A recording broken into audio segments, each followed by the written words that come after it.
इस नाते की तरफ से आप सभी को यौम जमहूरियत की मुबारकबाद कबूल करें।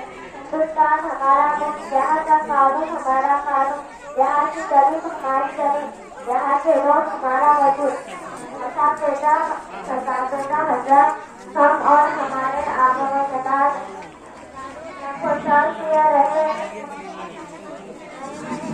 हम इस जमीन पर पैदा होते हैं और यही रहेंगे, यही रहते हैं और में दफन होते हैं।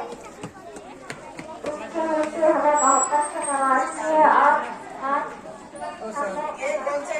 हमसे हमारी वफादारी का कदर करेंगे। जरा उन्हें कोई बताए कि जैसे सूरज की गली के जरूरत होती है कि मैं चमक रहा हूँ, मैं चमक रहा हूँ कि पहले आबाशाह को दर्द देने की जरूरत होती है कि मैं कह रहा हूँ नहीं ना, तो फिर हमें हमारी वफादारी का कोई जरूरत नहीं, बल्कि हमारे खुद का दर्जा मोहब्बत से सरकार है।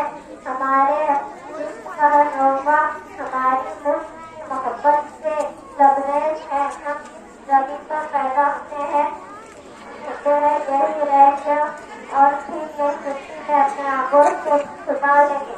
हिंदुस्तान हमारी जान, हिंदुस्तान हमारी आन, हिंदुस्तान हमारी जान। मेरी यही दुआ है कि मेरा वतन सलामत है, मेरे वतन के लोग खुश रहे, आबाद रहे। अस्सलाम वालेकुम।